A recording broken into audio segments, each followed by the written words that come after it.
There are objects that should not exist. Artifacts pulled from the earth, recovered from shipwrecks, lifted from tombs sealed for millennia, objects that carry within them evidence of knowledge that our understanding of history cannot accommodate. They sit behind glass in museums around the world, some celebrated, others tucked away in storage rooms where they gather dust and unanswered questions in equal measure. Scholars have names for them, classifications that attempt to contain their strangeness, but the objects themselves remain stubbornly indifferent to our explanations. They simply are what they are. Fragments of a past that refuses to align with the timeline we have constructed, witnesses to capabilities we struggle to replicate and knowledge we cannot account for. What does it mean when a bronze mechanism recovered from a 2,000-year-old shipwreck contains gearing systems that would not appear again for over a millennium? What are we to make of clay vessels from ancient Mesopotamia that appear designed to generate electrical current, crafted in an age when electricity itself was unknown? How do we explain carved reliefs in Egyptian temples that seem to depict devices bearing an unsettling resemblance to modern technology? Or golden figurines from pre-Columbian South America that look less like insects or birds and more like something that might take flight under power? These are not comfortable questions. They do not lead to tidy answers or satisfying conclusions. They lead instead into territory where the ground grows uncertain, where the neat progression of human technological development begins to show cracks, where we are forced to confront the possibility that the story we tell ourselves about our own past may be incomplete in ways we have only begun to understand. The objects we will examine together span continents and millennia. They emerge from the Mediterranean and the Middle East, from the workshops of medieval Damascus and the volcanic hills of South Africa, from Mesoamerican goldsmith foundries and Byzantine armories, from Renaissance manuscript collections and 19th century geology cabinets. Some have been studied for decades, subjected to the most sophisticated analysis modern science can offer, and they remain unexplained. Others were dismissed upon discovery, consigned to categories of curiosity or hoax, yet they persist in the archaeological record, refusing to be forgotten. Each one poses a variation of the same fundamental challenge. Each one whispers of capabilities that seem to have appeared, flourished, and then vanished without clear successor. Knowledge that burned bright and then went dark, leaving only these strange artifacts behind as evidence that it existed at all. Let us begin where so many of these mysteries begin, beneath the waves. The year is 1900, and the waters off the small Greek island of Antikythera churn with the labour of sponge divers. These men make their living from the sea, descending into the blue darkness to harvest the creatures that grow on the rocky seafloor. And on this particular day, a diver named Elias Stadiatis surfaces with a report that sounds like madness. He speaks of corpses on the bottom, human bodies scattered across the seabed, arms and limbs twisted in attitudes of death. The captain suspects nitrogen narcosis, the rapture of the deep that makes divers see things that are not there. But when another man descends to verify, he returns with something extraordinary held in his hands. Not a corpse, but a bronze arm, green with the patina of centuries beneath the water. The bodies Stadiatis saw were not men at all. They were statues, marble and bronze figures from the ancient world, scattered across the seafloor where a Roman merchant vessel had come to grief sometime in the 1st century before the Common Era. What followed was one of the most significant underwater archaeological recoveries in history. Working at depths that pushed the limits of their primitive equipment, the divers brought up treasure after treasure, marble sculptures that would have graced the gardens of wealthy Roman collectors, bronze figures of rare beauty and exceptional preservation, amphorae that once held wine and oil, glasswork, jewellery, coins. The hall represented an almost unimaginable glimpse into the luxury trade of the ancient Mediterranean, goods being transported from Greece to Rome when something went catastrophically wrong and sent ship and cargo alike to the bottom. Museums celebrated, scholars catalogued. The artefacts were cleaned, studied, displayed, and the wreck took its place in the historical record as a remarkable window into ancient commerce. And then, sometime during the cleaning process, someone noticed something strange among the recovered objects. It appeared at first to be nothing more than a corroded lump of bronze, green and encrusted and apparently formless, about the size of a large dictionary. The divers had recovered it along with everything else, and given the wealth of more obviously valuable material, it attracted little initial attention. But as conservators worked to stabilise the fragile artefact, it began to break apart, and what lay within defied every expectation. Gears, bronze gears, dozens of them, their teeth still visible despite 2,000 years of submersion. Inscriptions in ancient Greek covered the surfaces, astronomical terms and calendrical notations. Dials and pointers and concentric rings, all corroded into a fused mass but unmistakably mechanical, unmistakably complex, unmistakably impossible. The scientific establishment of 1902 had no framework for understanding what they were looking at. Mechanical devices of this sophistication were not supposed to exist in the ancient world. The technology for precision gearing, for differential mechanisms, for the miniaturized engineering that this object clearly represented, that technology belonged to the modern era, to the astronomical clocks of medieval Europe at the earliest. And yet here was evidence, corroded and fragmentary but irrefutable, that someone in the ancient Mediterranean had possessed knowledge that would not resurface for more than 1,000 years. The object came to be known as the Antikythera mechanism, and its strangeness only deepened as analysis advanced. For decades, scholars puzzled over the device without fully understanding its purpose. X-ray imaging in the 1970s revealed internal structures that had remained hidden, additional gears and mechanisms that complicated an already baffling picture. Computer tomography in the early 2000s provided still more detail, allowing researchers to virtually peer inside the corroded mass without further damaging its fragile structure. What emerged from these studies was a picture of technological sophistication that continues to challenge our assumptions about ancient capabilities. The Antikythera mechanism was, quite simply, an analog computer. Its bronze gears, at least 30 of them in the surviving fragments, and likely many more in the complete original, worked together to predict astronomical phenomena with remarkable accuracy. The positions of the sun and moon, the phases of the lunar cycle, the timing of eclipses, even the irregular motion of the moon caused by its elliptical orbit, all of these were encoded in the gear ratios and displayed on rotating dials that a user could operate by turning a handle. The device tracked multiple calendrical cycles simultaneously. It predicted the dates of the Pan-Hellenic Games.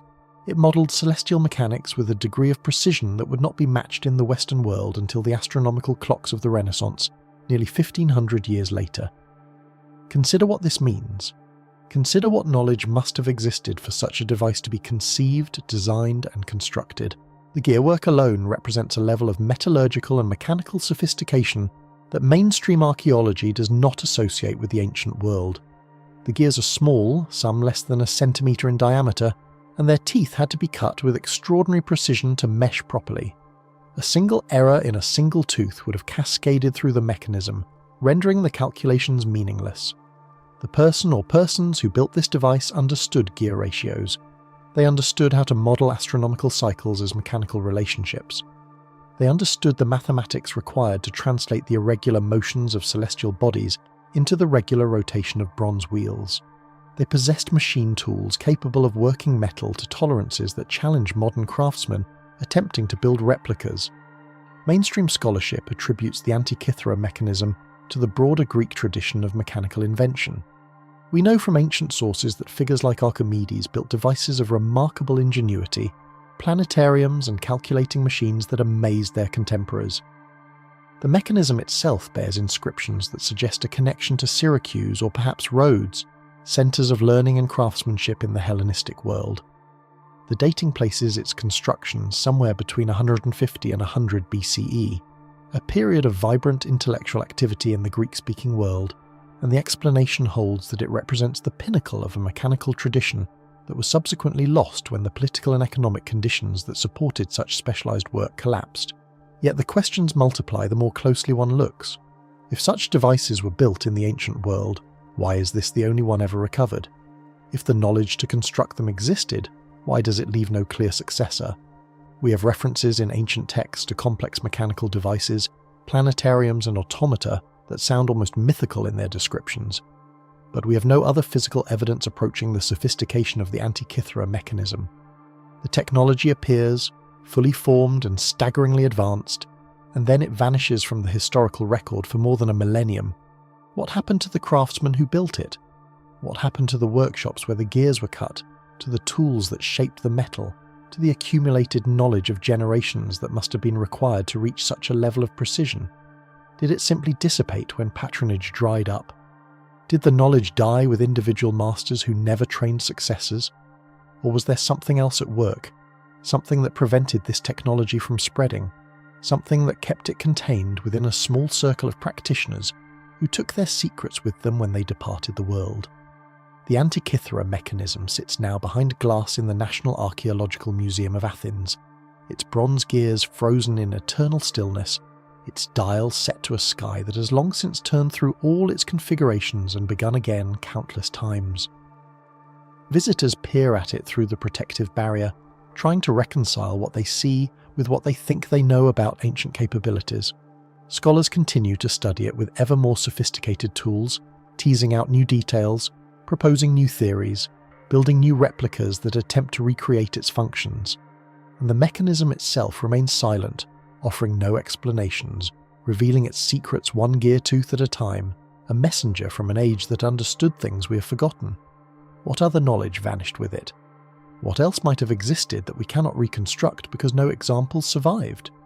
These questions have no answers, only echoes, and the echoes lead us to our next object, to another artifact that challenges the technological timeline, recovered not from the sea but from the earth, from the ancient soils of Mesopotamia.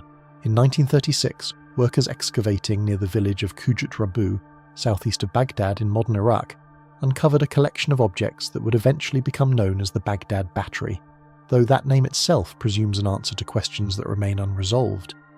The dig was being conducted under the auspices of the Iraq Department of Antiquities, and the material recovered dated to the Parthian period, roughly between 250 BCE and 224 CE, though some researchers have argued for an earlier origin during the Sassanid period or even later.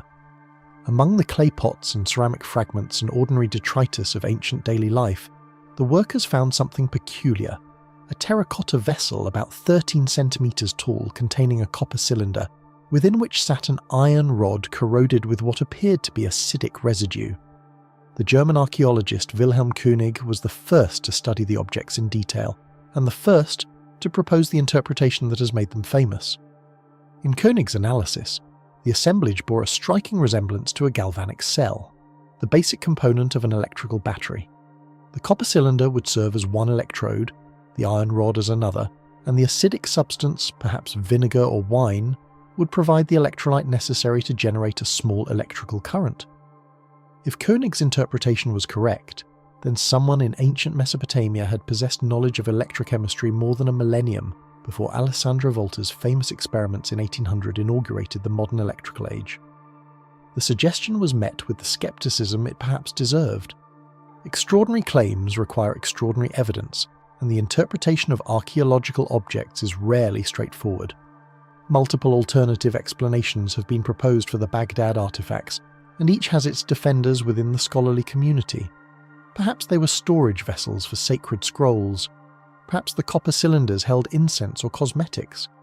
Perhaps the assemblage König described was never a functional unit at all, merely disparate objects that happened to be deposited together and were subsequently connected by a too imaginative analyst, eager to find mysteries where none existed.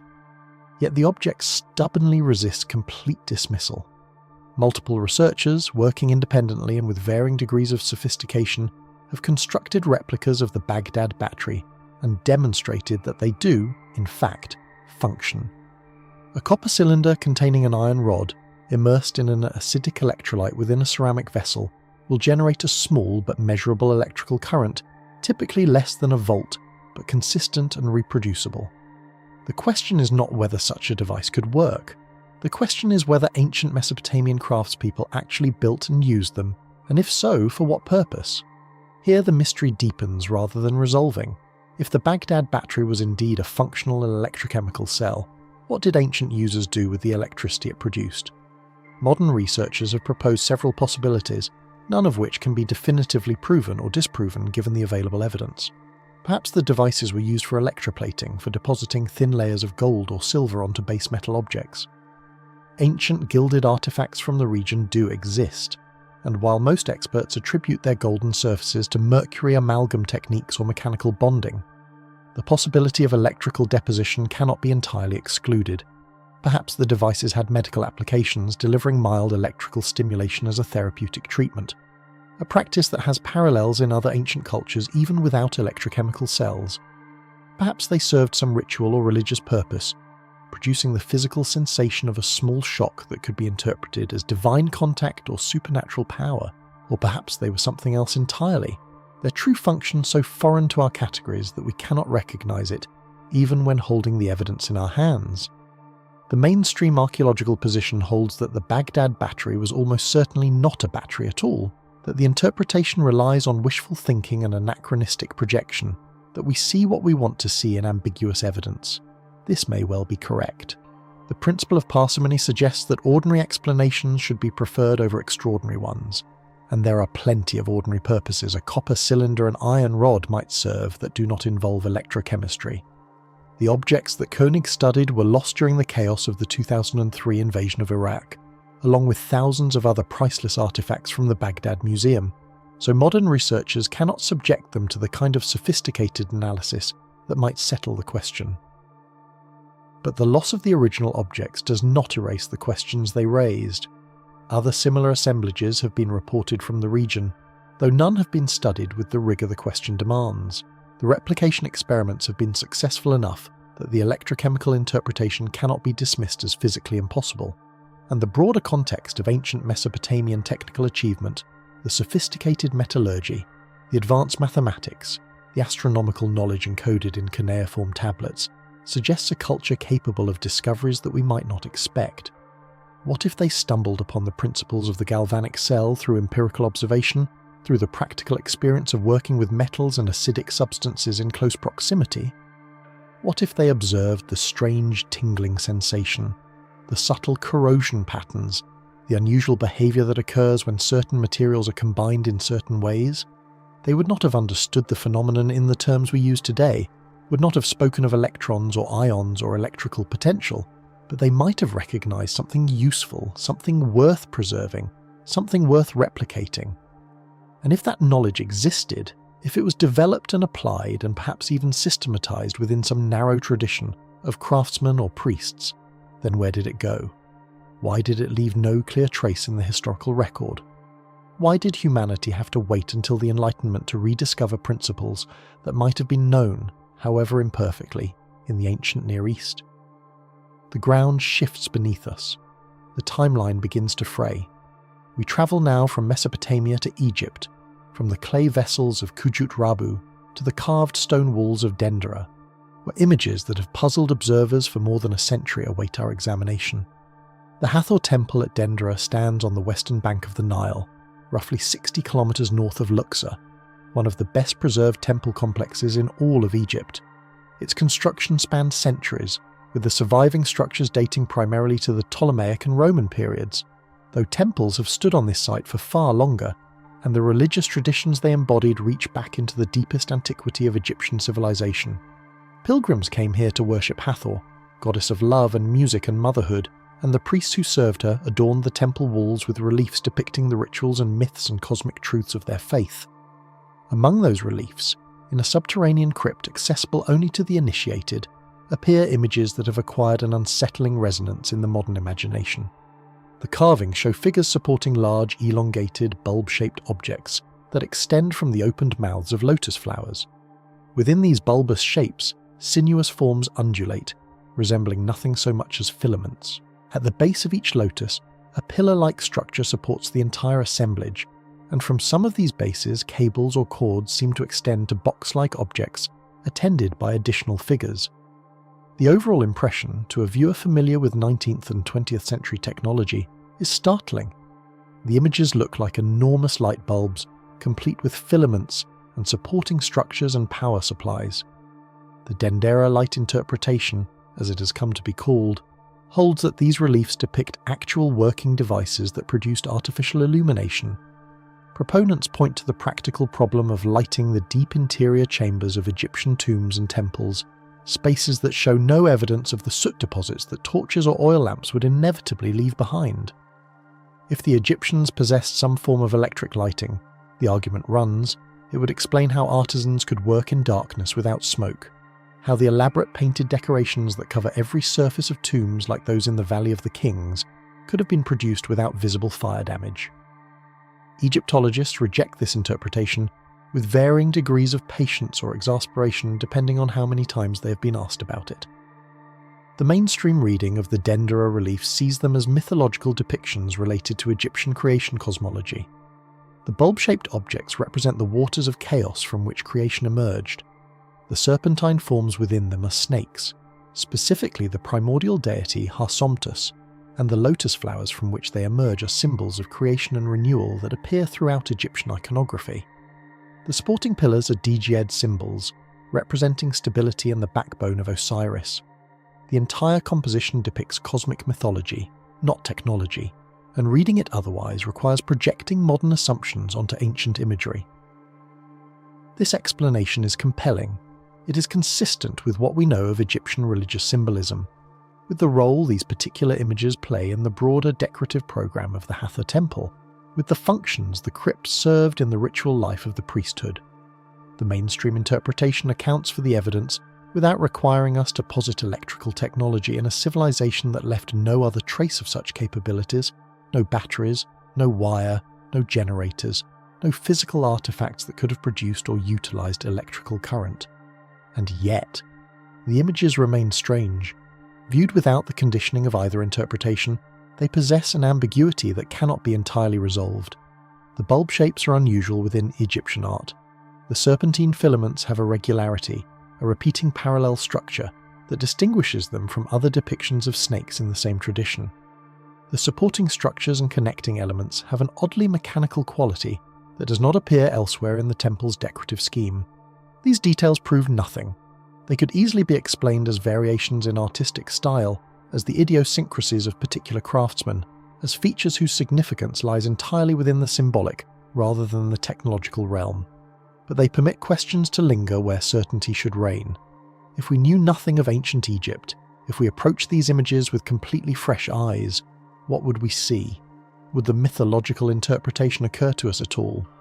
Or would we reach first for the technological reading, recognizing in these strange forms something that looked like equipment, like apparatus, like devices designed to accomplish some practical purpose? The danger of such speculation is obvious. We see what we expect to see, what our cultural conditioning prepares us to see, and modern viewers saturated with images of technology may project that familiarity onto ambiguous ancient imagery. The Dendera lights may tell us more about ourselves, about our tendency to find the familiar in the foreign, than they do about ancient Egyptian capabilities. This is almost certainly the correct conclusion. But the question persists, like a faint current running beneath the surface of certainty. How did they light those tombs? The practical problem remains regardless of how we interpret the Dendera reliefs. The absence of soot is real. The depth of the decorated chambers is real. The darkness would have been absolute without artificial illumination of some kind. Mirror systems have been proposed, chains of polished metal surfaces that would have directed sunlight deep into the earth, but such systems would have required extraordinary precision and would have functioned only during specific times of day under specific conditions. Oil lamps in ventilated chambers have been suggested, but ventilation shafts are not present in all the relevant spaces. The question has no fully satisfying answer, and into that gap interpretations like the Dendera light hypothesis insert themselves, impossible to prove but equally difficult to entirely dismiss. We move now from the walls of Egyptian temples to the collections of the Egyptian Museum in Cairo, where a small wooden object poses questions of a different but equally perplexing nature. It was discovered in 1898 during the excavation of a tomb at Saqqara, the vast necropolis that served the ancient city of Memphis, and at first no one thought it remarkable. A bird. That was the classification it received, one of countless small carved figures recovered from Egyptian tombs, objects of religious significance or simple decoration, nothing to excite particular interest. It was placed in storage, labelled forgotten. 70 years passed. The object sat in its box in the museum archives while the world outside transformed beyond recognition. The Wright brothers flew at Kitty Hawk. Jet aircraft crossed oceans. Rockets reached for the stars. And then, in 1969, an Egyptian doctor and amateur Egyptologist named Khalil Messiha happened to be examining the museum's bird collection when something about this particular artifact caught his attention. The Saqqara bird, as it came to be known, measures about 15 centimetres in length and weighs less than 40 grams. It is carved from sycamore wood, lightweight and durable, the same material used for boats and tools throughout Egyptian history. Its body is aerodynamic, rounded and smooth, resembling a fuselage more than a living creature. Its wings sweep back at a pronounced dihedral angle, and they are set in a position that would provide lift in forward flight. Most strikingly, where a normal bird would have tail feathers that fan out horizontally, the Saqqara bird has a vertical tail fin, an element that serves no function on any known bird but is essential for the directional stability of heavier-than-air flying machines. Messiha's interpretation was immediate and electrifying. This was not a bird at all. It was a model airplane, a scale replica of a larger glider that ancient Egyptians actually built and flew. He pointed to the aerodynamic profile, to the wing shape, to that telltale vertical stabilizer. He noted that a horizontal tailplane appeared to be missing, possibly broken off or perhaps never present because the model was simplified from a full-scale original that included it. He proposed that the Egyptians had discovered the principles of heavier-than-air flight more than 2,000 years before the modern aviation era, and that this small wooden object was evidence of that lost achievement. The scientific establishment responded with predictable skepticism. Aeronautical engineers pointed out that the Saqqara bird, as it survives, would not actually fly. The proportions are wrong. The wing shape would not generate sufficient lift. The missing tailplane is crucial to the theory, but entirely hypothetical, and without it the object is aerodynamically unstable. Other researchers noted that Egyptian art includes many stylized bird figures, that the Saqqara bird fits comfortably within this tradition, that its unusual features can be explained as artistic choices rather than engineering decisions. The vertical tail fin might simply be a stand to display the object upright. The swept-back wings might represent the moment of a dive rather than the configuration of a glider. These objections carry weight. The burden of proof lies with extraordinary claims, and the claim that ancient Egyptians built working aircraft is certainly extraordinary. No other evidence supports it. No paintings depict human beings flying in gliding machines. No hieroglyphic texts describe the construction of aircraft. No fragments of full-scale gliders have ever been recovered. The Saqqara bird stands alone, and its isolation weakens rather than strengthens the argument for its technological interpretation. Yet the object continues to provoke unease precisely because of its ambiguity. It does not look quite like other Egyptian bird figurines.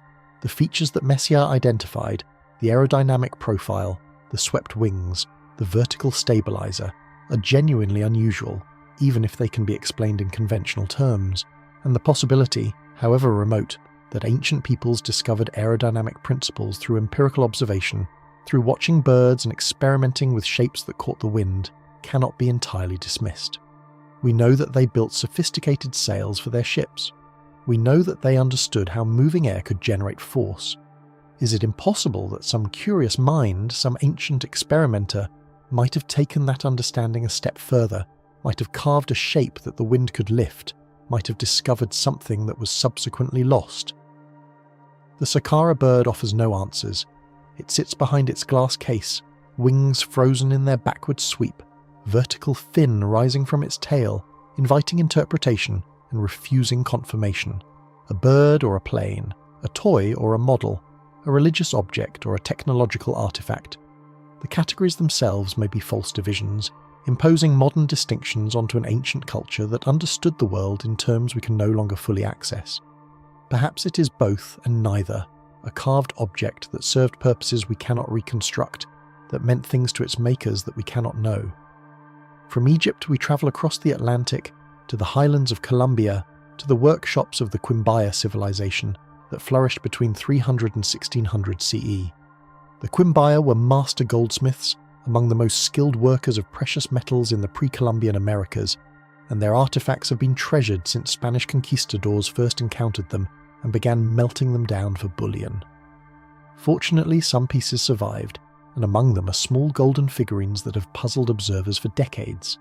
They are called the Quimbaya airplanes, though that name, like so many names attached to anomalous objects, presumes an interpretation that remains contested. The figurines measure between 5 and 7 centimetres in length. They are cast in tumbaga, a gold-copper alloy favoured by pre-Columbian metalworkers for its workability and brilliant finish. And they are strange.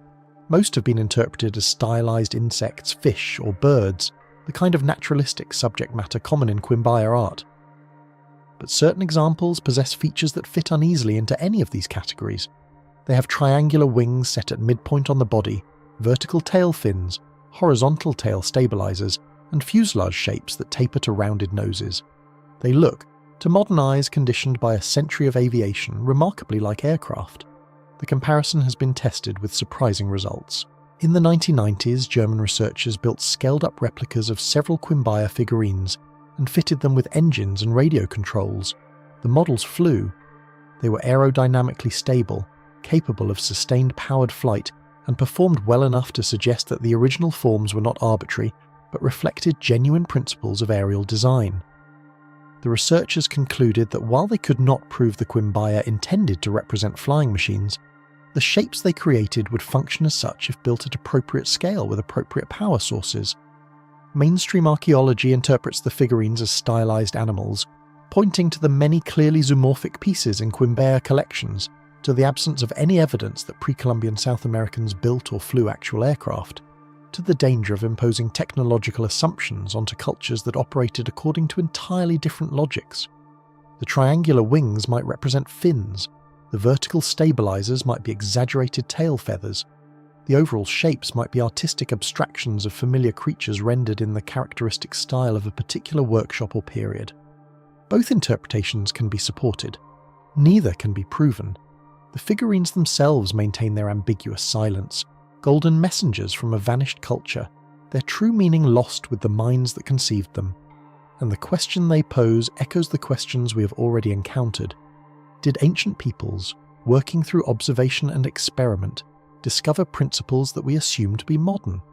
Did knowledge exist that the technological timeline cannot accommodate? And if such knowledge existed, why does it leave no clearer trace, no unambiguous artifact, no smoking gun that would settle these debates once and for all? Perhaps the answer lies in the nature of knowledge itself, in the way skills and understanding can flourish within narrow traditions, and then vanish when those traditions break, when the chain of transmission is interrupted by war or plague or simple forgetting. We turn now to one of the most famous examples of such vanished knowledge, to a material whose very name evokes lost capability, whose mystery has persisted for centuries despite intensive modern investigation: Damascus steel. The words alone carry a weight of legend and romance, conjuring images of curved blades that could slice through European swords, of edges so sharp they could cut floating silk, of surfaces rippling with distinctive patterns that marked genuine Damascus as unmistakably as a fingerprint. For centuries, Damascus steel was the most sought-after blade material in the world, the standard against which all other edged weapons were measured. Crusaders brought examples back to Europe, where armourers studied them and despaired of replication. The steel seemed almost magical in its properties, combining hardness and flexibility in ways that defied the metallurgical knowledge of any culture that encountered it. The swords we call Damascus were forged from a crucible steel known as woots, produced primarily in India and Sri Lanka from rice smelted under carefully controlled conditions. The raw material was then transported to workshops in Persia and Syria, where smiths worked it into the legendary blades. The distinctive watered pattern on the surface, the swirling bands of light and dark that gave Damascus its visual signature, emerged during the forging process, a result of the complex microstructure of the steel itself rather than any surface treatment. That microstructure, we now know, included carbon nanotubes and cementite nanowires, structures at the molecular level that contributed to the steel's exceptional properties. Here is where the mystery begins to bite. Carbon nanotubes were not formally discovered until 1991. They are considered one of the achievements of modern nanotechnology, materials science at its most advanced frontier, and yet Damascus steel, produced by craftsmen working more than 1,000 years ago, with nothing but fire and hammer and hard-won empirical knowledge, contained these same structures. The smiths who forged these blades did not know about nanotubes. They could not have deliberately created them through theoretical understanding of molecular engineering, but they produced them nonetheless, through processes that we still do not fully understand, through techniques that were transmitted from master to apprentice through generations of practice, and then the knowledge vanished. By the mid-18th century, the production of genuine Damascus steel had ceased entirely. The last smiths who knew the process died without successors, or the ore deposits that provided the raw material were exhausted, or the supply chains that brought woods to the forging centres were disrupted by political upheaval, or some combination of all these factors brought the tradition to an end. Whatever the cause, the result was absolute. The knowledge was lost. Modern metallurgists, armed with electron microscopes and precisely controlled furnaces and centuries of accumulated scientific understanding, have struggled to replicate it. They have come close. They have produced steels with similar properties, patterns that echo the watered appearance of the originals. But full reproduction of historical Damascus matching all its characteristics has proven extraordinarily difficult. How do we account for this? How did ancient craftsmen, working without scientific theory, without precision instruments, without any understanding of molecular structure, produce a material that incorporates features we consider cutting-edge nanotechnology? The answer seems to be that they achieved it through empirical method, through generations of trial and error, through the careful observation and replication of processes that worked without any knowledge of why they worked. They knew that certain ores produced better steel. They knew that certain temperature cycles yielded better results. They knew that certain forging techniques brought out the patterns they sought. They knew these things the way a master chef knows when dough has been kneaded enough, through embodied practice rather than theoretical understanding, through a sensitivity developed over years of intimate contact with their materials. This form of knowledge is peculiarly fragile. It exists in hands and eyes rather than texts and theories. It passes from person to person through demonstration and correction, through watching and doing, through the thousand subtle adjustments that cannot be written down because they cannot be articulated. When the chain of transmission breaks, when masters die without training successors, when political or economic disruption scatters the communities that preserve the tradition, the knowledge can simply disappear. The tools remain, the products remain, but the understanding that connected them, the living knowledge of how to make what was made, that can vanish as completely as if it had never existed. Damascus steel stands as perhaps the clearest example of this phenomenon, but it is far from the only one. Across the ancient and medieval world, techniques flourished and vanished, leaving behind artifacts we can study but not recreate. Artifacts that sit in museum cases under glass, tagged and catalogued and utterly mysterious. Objects that seem to mock our assumption that technological development moves in a single upward direction. Among the strangest of these objects are the Roman dodecahedra, small bronze or stone artifacts found scattered across the territories once ruled by Rome, from Britain to Hungary, from Germany to Spain. More than 100 of these objects have been recovered, some in archaeological excavations, others turned up by farmers ploughing fields or construction workers breaking ground. They range in size from about 4 centimetres to 11 centimetres across. They are hollow, their 12 pentagonal faces pierced by circular holes of varying diameters. At each of the 20 vertices where the faces meet, small knobs or studs protrude outward. The craftsmanship varies, some rough and utilitarian, others remarkably precise. The faces flat and even, the holes cleanly bored, the proportions mathematically regular. They are clearly manufactured objects, products of deliberate design and skilled execution, and we have absolutely no idea what they were for. The mainstream archaeological interpretation is that we do not have a mainstream interpretation. This is one of the few cases where professional caution has prevented the formation of any consensus at all. Suggestions have proliferated over the decades like mushrooms after rain. They have been proposed as survey instruments for measuring distances or angles in construction and engineering projects. They have been suggested as candle holders, the varying hole sizes accommodating tapers of different thicknesses. Some researchers have proposed they were gaming pieces, dice for a game whose rules have been lost. Others have suggested they were religious objects, symbols of cosmological significance in Roman belief, perhaps representations of the heavens or the underworld, or the structure of reality itself. They have been called knitting tools, templates for creating gloves or socks with properly sized finger tubes.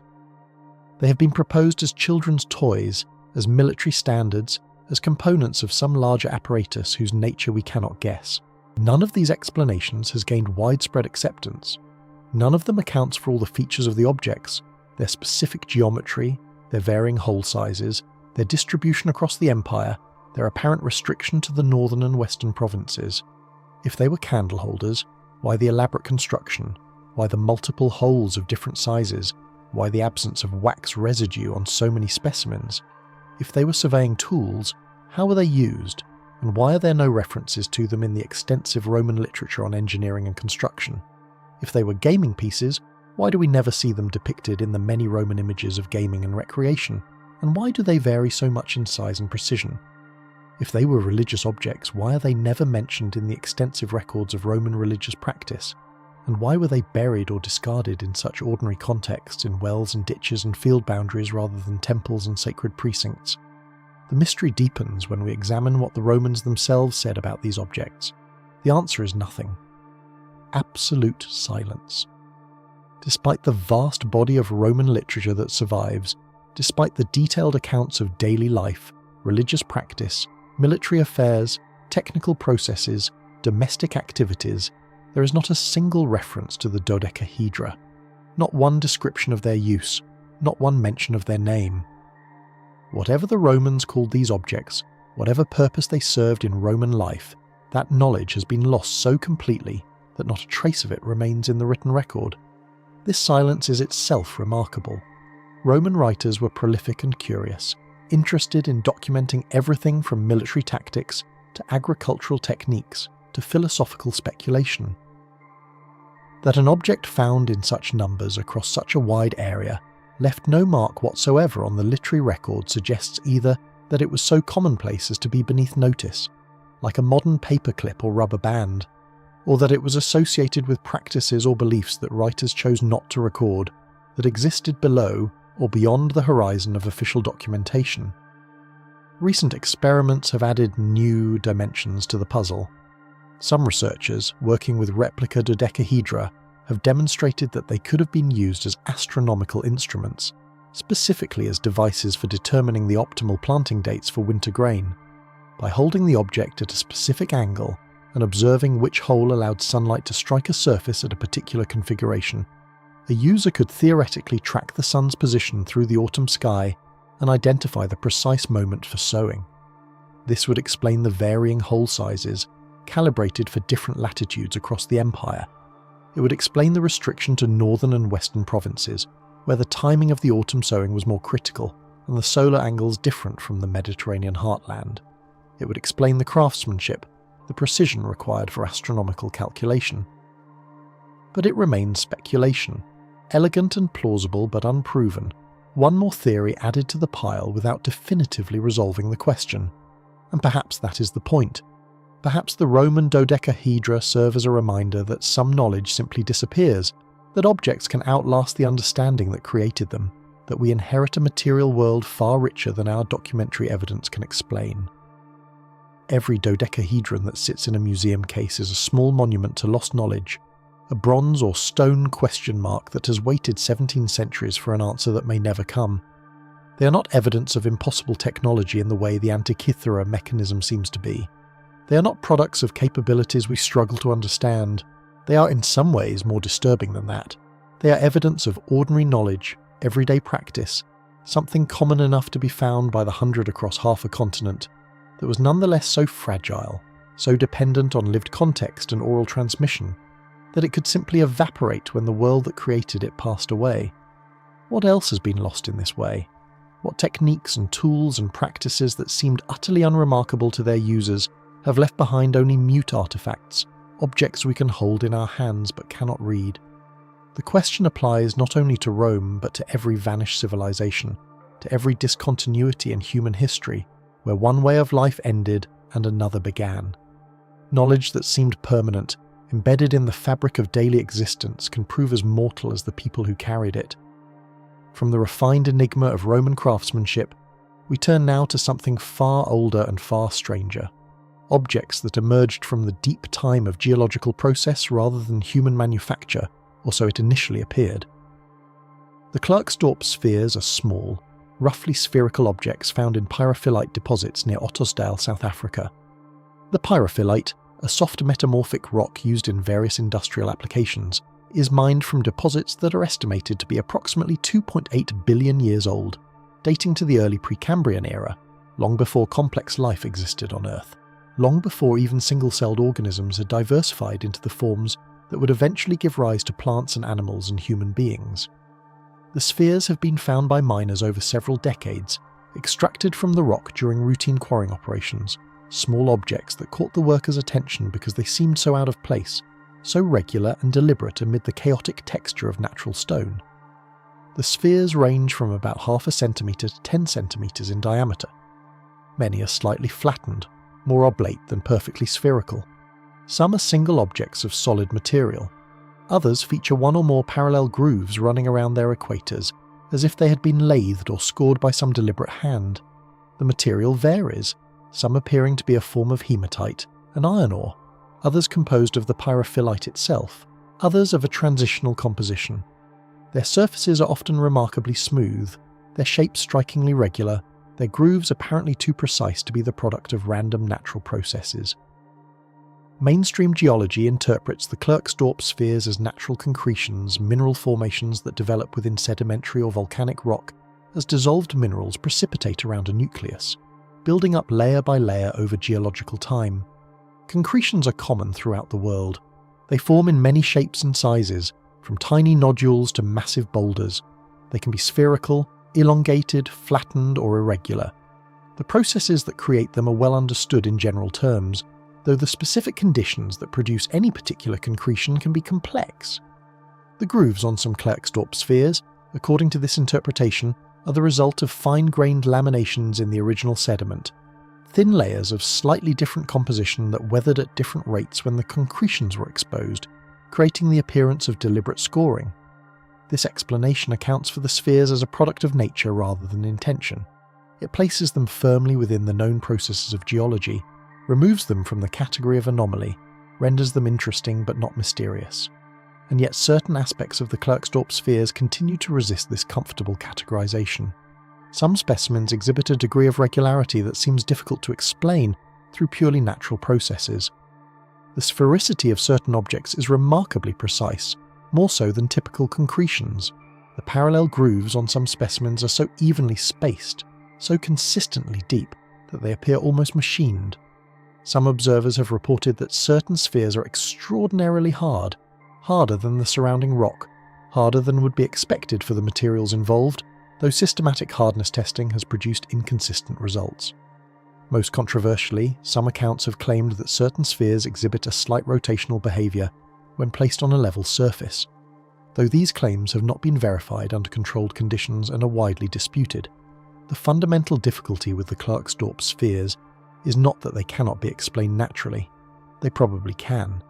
It is that their natural formation, if that is what occurred, took place under conditions so far removed from the present, in rock so ancient that it predates almost everything we would recognise as life, that verification becomes extraordinarily difficult. The concretion hypothesis explains how such objects could form. It does not prove that any specific sphere is a concretion rather than something else. The objects themselves are real. The mystery lies in whether their regularity exceeds what natural processes can produce, and that question, given the complexity of geological formation over billions of years, may be impossible to definitively resolve. What makes the Klerksdorp spheres significant is not that they prove human presence in the deep Precambrian past. They almost certainly do not. No credible evidence supports the idea of intelligent life on Earth 2.8 billion years ago. What they represent instead is a different kind of limit, a limit on what we can know with certainty about objects whose formation lies beyond all direct observation, whose context has been erased by almost 3 billion years of subsequent geological process. They remind us that the Earth itself is a palimpsest, layers written over layers, histories buried beneath histories, and that our confidence in reading those layers depends on assumptions that, however well-founded, remain assumptions. They sit in collections and curiosity shops, these small spherical objects from the early Earth, neither quite natural nor quite manufactured, neither quite explained nor quite mysterious, emblems of the limits of knowledge at the longest time scales. From the deep time of South African geology, we surface now into the illuminated world of medieval manuscripts, to an object that has baffled scholars for over a century, that has inspired theories ranging from the brilliant to the absurd, that remains after all the effort exactly as mysterious as the day it was first examined. The Voynich manuscript is a book, a simple statement, but one that immediately demands qualification. It is a book whose contents no one can read. It is a book whose author remains unknown. It is a book whose purpose, whose meaning, whose very language remains completely opaque despite generations of effort by linguists, cryptographers, historians, and amateur enthusiasts. It is, by any measure, the most mysterious text in the world. The manuscript takes its name from Wilfrid Voynich, a Polish book dealer who acquired it in 1912 from a Jesuit library in Italy. Its earlier provenance is uncertain, though documentary evidence suggests it may have been owned by the Holy Roman Emperor Rudolf II in the early 17th century, who apparently paid a substantial sum for it in the belief that it was the work of Roger Bacon, the medieval philosopher and scientist. How it reached Rudolf's court, where it was before that, who created it and why, these questions remain unanswered. The manuscript itself is a substantial document, consisting of about 240 vellum pages, though some leaves are clearly missing. It is illustrated throughout with drawings that are as mysterious as the text itself. There are botanical illustrations, depictions of plants that do not correspond to any known species, that combine features of real plants in impossible ways, leaves and roots and flowers that seem to belong to different organisms grafted together into chimeric forms.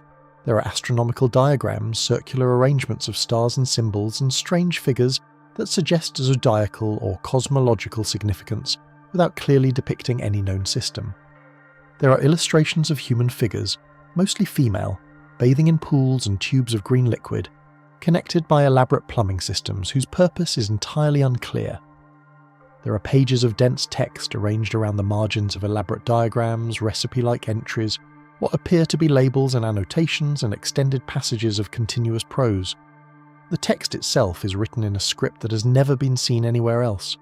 The characters are distinctive and consistent, clearly the product of a trained hand, readable in the sense that individual letters can be distinguished and transcribed, but utterly incomprehensible in the sense that no one knows what they mean.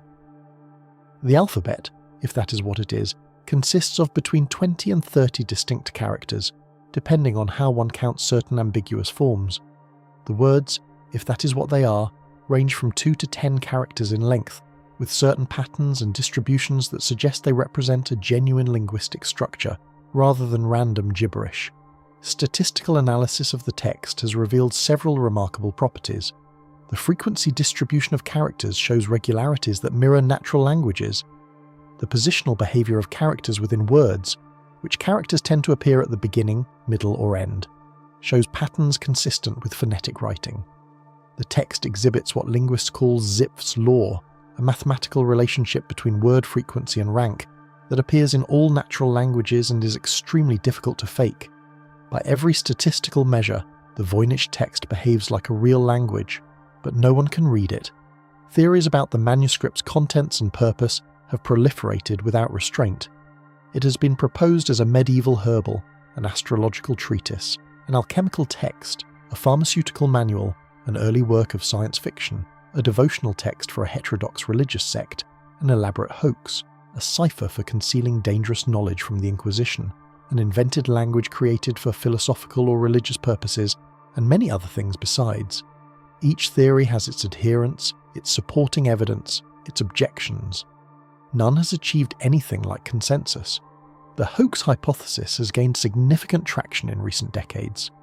Some researchers argue that the manuscript is a deliberate fabrication, created to deceive a wealthy buyer like Rudolf Thu, a convincing-looking text that means nothing at all.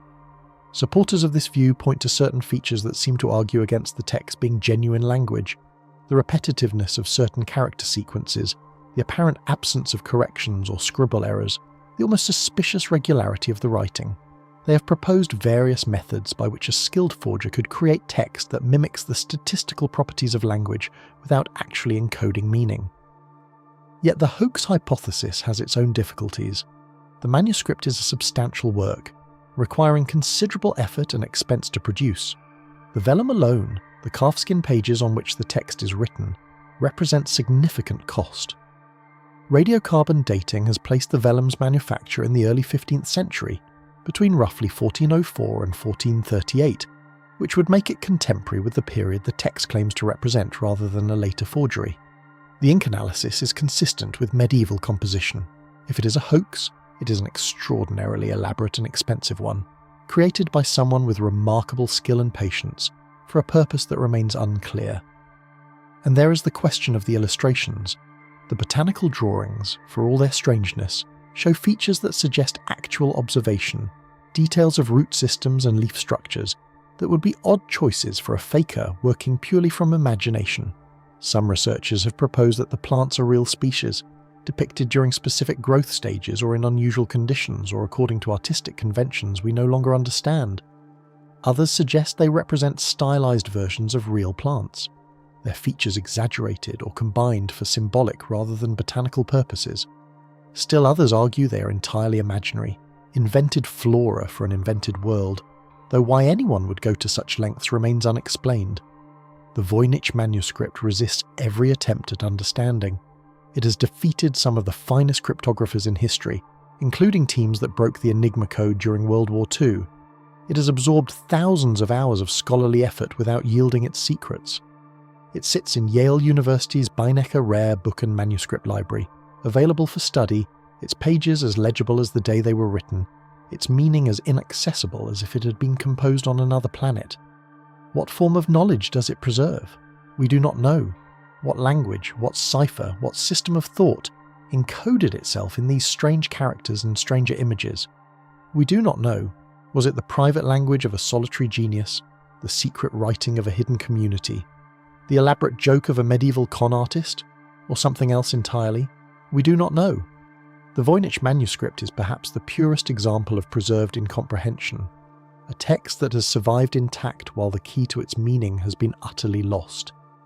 It is a book we can see but cannot read, a message we have received but cannot decipher, a fragment of the past that refuses to become the present. From the manuscript's impenetrable pages, we turn now to a substance of pure destruction, a weapon whose power shaped the fate of empires and whose composition remains one of history's most tantalizing mysteries. Greek fire was the superweapon of the medieval world, a burning liquid that could be projected onto enemy ships and fortifications, that clung to whatever it touched, that burned on water and could not be extinguished by conventional means. It was the signature weapon of the Byzantine Empire, a military secret so closely guarded that its formula was considered a state treasure on par with the imperial crown itself. The weapon made its documented debut in the 7th century, during the first Arab siege of Constantinople in 674. The city had been under relentless pressure from the rapidly expanding Islamic Caliphate, its massive land walls holding against assault, but its sea approaches vulnerable to the powerful Arab fleet. Byzantine ships equipped with Greek fire, projected through bronze tubes mounted at the prow, broke the siege decisively. The Arab fleet was devastated. Ships that had seemed invincible were reduced to floating pyres, their crews leaping into the water only to find that the burning liquid followed them, that the sea itself seemed to be on fire, that there was no escape from the clinging, consuming flames. Contemporary accounts describe the terror that Greek fire inspired. It burned on water. It could not be smothered with sand or cloth. Water, rather than extinguishing it, seemed to spread the flames. Vinegar was reportedly the only effective countermeasure, though how one was supposed to deploy vinegar against a weapon projected from a distance was never adequately explained. The psychological impact was as devastating as the physical. Enemies who had faced the fire once were reportedly reluctant to engage Byzantine naval forces again. The memory of those flames too vivid, the helplessness they induced too absolute. The Byzantines deployed Greek fire selectively over the following centuries, reserving it for moments of existential threat, protecting its secret with extraordinary care. The formula was known only to a handful of individuals, its manufacture controlled directly by the imperial government. According to some accounts, the secret was entrusted to a single family, its transmission from generation to generation bound by oaths of the most solemn character. The emperor himself might not know the precise composition, only that the weapon existed and could be deployed when the empire's survival demanded it. What was Greek fire made of? This is the question that has occupied historians, chemists, and military enthusiasts for centuries. We know it was a liquid that could be projected over distance. We know it burned with exceptional intensity. We know it ignited or continued burning on contact with water. We know it adhered to surfaces rather than flowing away. Beyond these behavioural characteristics, we know almost nothing. The Byzantines themselves left no written recipes. Their obsessive secrecy extended even to their own archives. The technique of manufacture, the composition of the ingredients, the method of deployment, all of this was preserved through oral transmission and practical demonstration rather than documentary record. When the Byzantine Empire finally collapsed in 1453, when Constantinople fell to the Ottoman Turks and the last Byzantine emperor died defending his walls, the secret of Greek fire died with the empire. There was no one left to transmit the knowledge, no written record to reconstruct it from, nothing but the terrified accounts of enemies who had faced the weapon without understanding it. Modern attempts to reconstruct Greek fire have produced various candidates. The most popular theory involves a mixture of naphtha, a petroleum derivative with various additives, quickite, sulfur, saltpeter, that modified its burning characteristics. Some researchers have proposed that the ignition system was the real secret, that the fuel itself was relatively simple, but the method of projecting and igniting it was the closely guarded innovation. Others have suggested more exotic compositions, involving chemicals whose properties were known in the ancient world, but whose combination for military purposes would have required sophisticated empirical experimentation. None of these reconstructions has been definitively confirmed. None has produced a weapon that matches all the characteristics described in historical accounts. Greek fire remains lost, a technology that shaped the course of medieval history, that preserved one of the longest-lived empires in human experience, that burned so fiercely that its flames could not be extinguished even by the sea, and that now exists only in the terrified testimonies of those who faced it and survived to write of their survival. The flames of Greek fire have faded from the Mediterranean, their secret consumed by the very empire they once protected. Yet the pattern we have traced, knowledge appearing and then vanishing, technologies that exceed their temporal context only to be lost when their keepers fall, this pattern does not end with the fall of Constantinople. It continues to surface in places where no sophisticated technology should exist, embedded in contexts that make their presence not merely anomalous, but seemingly impossible. In the summer of 1936, a couple hiking along a creek near the small town of London, Texas, noticed something peculiar protruding from a concretion of limestone. The stone had broken free from a rocky ledge above, tumbling into the creek bed where erosion had begun to expose what lay within. What emerged from that weathered nodule was unmistakable, a hammer, not ancient in design, not primitive in manufacture, but a modern-looking iron hammer with a partially preserved wooden handle, the wood itself having begun to petrify, to turn to stone through the slow replacement of organic material with mineral deposits. The head showed the characteristic shape of a 19th century tool, the kind a miner or stonemason might have used. Its surface bearing traces of rust but also of something stranger, a thin layer of iron chloride that had formed under conditions difficult to replicate in laboratory settings. The London hammer, as it came to be known, presents a problem that has never been satisfactorily resolved. The concretion surrounding it has been the subject of considerable analysis and even more considerable debate. Some researchers have dated the limestone matrix to the Cretaceous period, suggesting an age of over 100 million years. Others have pointed out that concretions can form around modern objects relatively quickly under certain conditions, that a hammer dropped in mineral-rich water might become encased in stone within decades rather than eons. The mainstream position holds that the hammer is indeed a 19th century tool, that it fell into a pre-existing cavity or became enclosed by rapidly forming mineral deposits, that its apparent antiquity is an artifact of its unusual preservation rather than evidence of human technology predating the dinosaurs. This explanation is almost certainly correct, yet certain details resist easy categorization. The iron of the hammerhead has been analysed and found to contain a surprisingly high proportion of chlorine alongside its iron content. More unusual still, cross-sections of the metal reveal virtually no bubble inclusions, suggesting a manufacturing process that produced iron of exceptional purity and consistency. Modern smelting, with all its temperature controls and quality assurance protocols, still produces metal with more inclusions than this 19th century hammer appears to contain. How was such purity achieved in a Texas frontier workshop? What techniques were available to an anonymous miner or craftsman that produced results our industrial processes struggle to match? And why, if the hammer is simply an artifact of recent human activity that happened to become encased in stone, does its metallurgical signature suggest methods of manufacture that seem to exceed what 19th century American metalworking should have been capable of? The London Hammer sits now in a creationist museum, its story shaped by those who see in it evidence for a young Earth and a compressed timeline of human history. This appropriation has made mainstream scientists reluctant to examine the artifact with full rigour, the taint of its current home casting suspicion on any inquiry into its genuine anomalies. Yet the hammer remains, its handle turning slowly to stone, its head preserving metallurgical mysteries that neither young Earth creationists nor dismissive skeptics have fully explained.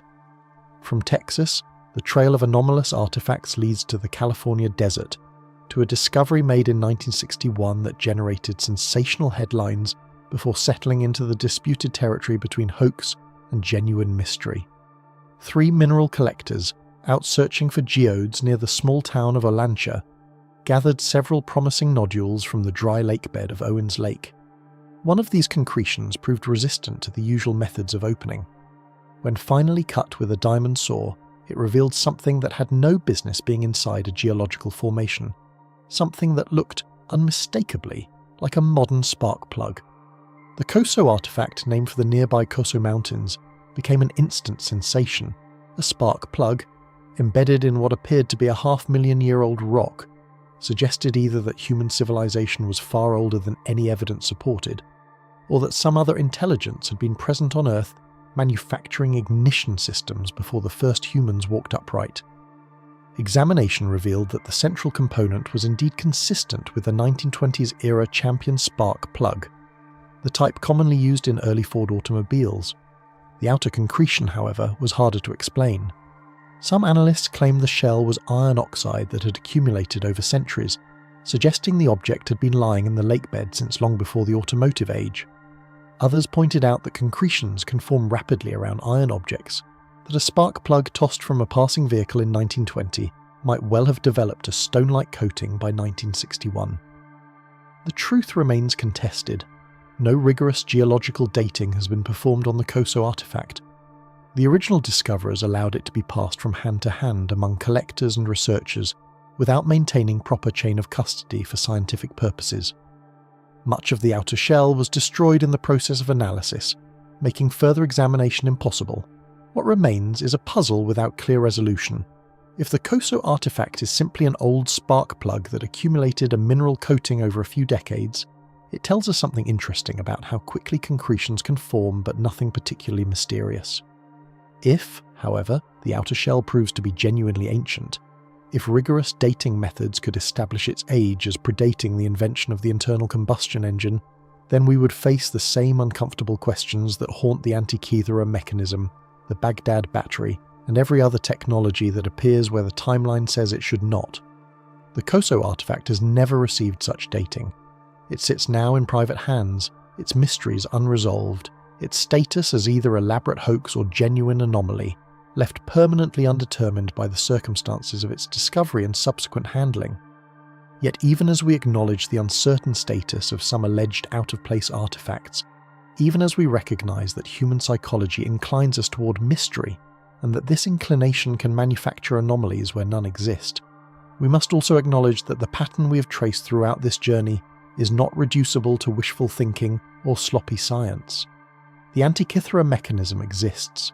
Its gears turn, its astronomical calculations work. Damascus steel displays carbon nanotubes that no medieval smith could have intentionally engineered, yet which someone, somehow, produced through processes we cannot replicate. Roman concrete stands after 2,000 years while our modern formulations crumble. Greek fire burned on water and then vanished from human knowledge as completely as if it had never existed. These are not fringe claims sustained by poor methodology and credulity. These are documented facts that have been examined by mainstream scientists using rigorous protocols and have nonetheless refused to yield their full secrets. What are we to make of this? What does it mean that technologies appear throughout human history that exceed what the context should allow, only to disappear when the cultures that produce them collapse or transform? The standard answer is coincidence and loss.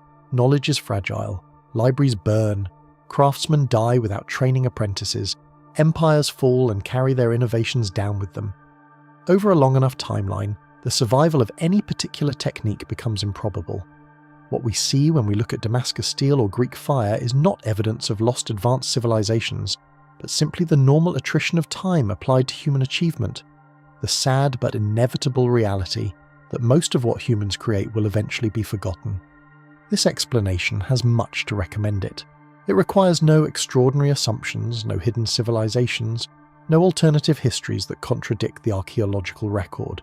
It simply asks us to accept that humans have always been capable of remarkable ingenuity, that sophisticated solutions to practical problems have been discovered and rediscovered many times throughout history, and that the loss of such discoveries is the default outcome rather than the exception.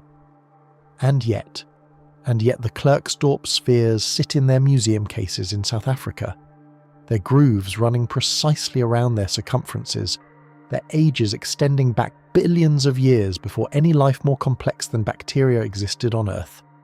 And yet the Roman dodecahedra remain unexplained, over 100 identical objects scattered across an empire with no written record of their purpose, their function apparently so obvious to their makers that it required no documentation, and so obscure to us that centuries of analysis have produced only speculation. And yet the Saqqara bird spreads its wings and vertical tail in a configuration that serves no obvious ceremonial purpose, but that matches, with unsettling precision, the aerodynamic requirements of stable flight. And yet the Dendera reliefs display objects that look more like electrical equipment than lotus flowers, carved into temple walls by artisans who should have had no conception of electricity or illumination beyond the flickering of oil lamps. The questions multiply rather than resolve.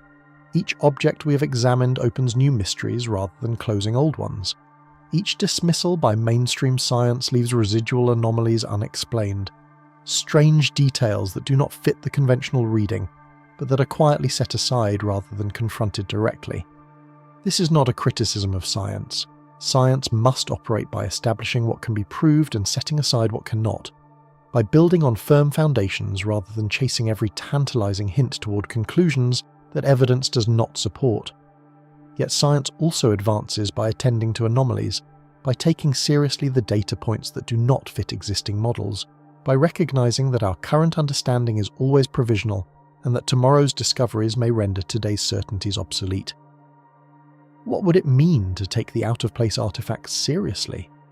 Not to leap to conclusions about ancient astronauts or lost continents, not to abandon the methodological rigor that makes science productive, but simply to acknowledge that certain objects present genuine mysteries that deserve continued investigation. It would mean treating the Antikythera mechanism not as a curiosity, but as a window into capabilities we have underestimated.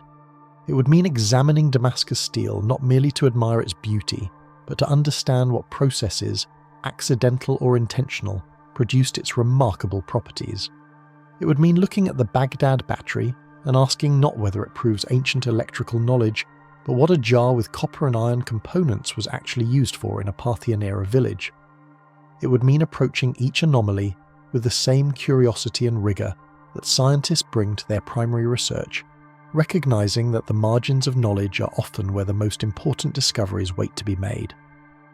Throughout this journey, we have travelled across continents and millennia, from the wine-dark waters of the Aegean to the deserts of Iraq, from the temple complexes of Egypt to the sword forges of Syria, from the stepped pyramids of pre-Columbian America to the scattered fragments of Roman provincial life. We have encountered objects that should not exist in their contexts, technologies that appear too early, techniques that vanish too completely. We have seen mainstream science provide explanations for some anomalies and remain silent before others. We have watched the same pattern repeat again and again, knowledge appearing, flourishing briefly, and then disappearing as if it had never been. What connects these disparate mysteries? What thread runs through the Voynich manuscript's unreadable pages and the Roman dodecahedra's unexplained grooves, through the Quimbaya figurine's aerodynamic profiles and the Baghdad battery's electrochemical potential? Perhaps nothing. Perhaps the human mind, confronted with the vast accumulation of objects left behind by previous generations, naturally seeks patterns that are not there, connections that exist only in our desire for mystery. Perhaps each anomaly has its own mundane explanation, its own ordinary history, and only our ignorance and imagination transform them into something more than they are. Or perhaps the thread is simply this, that human beings have always been more capable, more ingenious, more sophisticated than the straight-line narrative of progress suggests. Perhaps the story we tell ourselves about technology, each generation building incrementally on the achievements of those before, obscures a messier reality in which breakthroughs occur and then are lost, in which brilliant solutions arise in isolation and then disappear without leaving descendants. Perhaps the out-of-place artifacts are not evidence of hidden civilizations or alternative histories, but simply reminders that the past is not as simple as we would like it to be, that our ancestors were not as primitive as our implicit assumptions would have them, that knowledge has always been fragile and its loss always more likely than its preservation. Standing at the end of this journey, one cannot help but feel the weight of all that has been forgotten. The smith who first produced Damascus steel, discovering through trial and error a technique that produced carbon nanotubes 1700 years before scientists would learn to manufacture them intentionally. The craftsman who built the Antikythera mechanism, calculating gear ratios and astronomical cycles with a precision that would not be matched for over a millennium. The alchemist or engineer who formulated Greek fire, creating a weapon so terrible that an empire entrusted its secret to only a handful of souls rather than risk its spread. The artisan who carved the Baghdad battery's copper cylinder, perhaps to electroplate precious objects, perhaps for purposes we cannot guess. All of them are silent now. All of their knowledge has vanished with them, surviving only in the objects they left behind, objects that pose questions we cannot fully answer, that whisper of capabilities we cannot fully reconstruct. The Voynich manuscript remains unread. Damascus steel remains unreplicated in its full magnificence. Greek fire remains lost. The Roman dodecahedra remain unexplained. And across the world, in museums and private collections, in desert wadis and Mediterranean seabeds, other objects wait to be found, other anomalies wait to be recognized, other questions wait to be asked. We have spent these hours walking through a gallery of mysteries, but the gallery extends far beyond what we have seen. Every year new discoveries emerge, every excavation uncovers objects that do not quite fit, that require explanation, that remind us how much we do not know about how much our ancestors knew. What secrets remain, embedded in the earth, waiting for the patient seeker to notice what others have overlooked. What technologies, what techniques, what understanding lies just beneath the surface of our awareness, preserved in artifacts whose true nature we have not yet recognized. The past is not dead, it is not even past. It waits, coded in objects of metal and stone and parchment, speaking a language we have not yet learned to hear. The timeline we have constructed, the neat progression from simple to complex, from ignorance to knowledge, from primitive to modern, this timeline is perhaps not wrong but incomplete. It tells us what we have gained. It does not tell us what we have lost, and so the mystery remains. The Antikythera mechanism turns its bronze gears in its Athens case, calculating eclipses for an audience that has forgotten how to read its results. The Damascus blades rest in their museum mounts, their patterns swirling with nanotube structures that their makers never knew they were creating. The Quimbaya figurines spread their golden wings in Columbian vaults, their aerodynamic profiles speaking of flight to a culture that had no context for such dreams. The Klerksdorp spheres sit in their South African museum, grooved by processes that operated billions of years before the first human hand could have carved them. And somewhere, perhaps in an archive not yet opened, perhaps in an excavation not yet begun, perhaps in an object already catalogued but not yet understood, other secrets wait. Other technologies that time has erased, other knowledge that vanished when its keepers fell. We have reached the end of this particular journey, but the questions we have asked have no endings. They echo across the centuries, reverberating from temple wall and seabed, from sword blade and manuscript page, from every object that refuses the easy explanation, from every artifact that insists the past is stranger than we know. Listen, if you are patient. The whispers are still there, carried on winds that have blown since before our species walked upright, encoded in materials that will outlast our entire civilization. The earth remembers what we have forgotten, and for those with eyes to see, with minds open to wonder, the evidence of that forgotten knowledge lies everywhere, waiting as it has always waited to be found.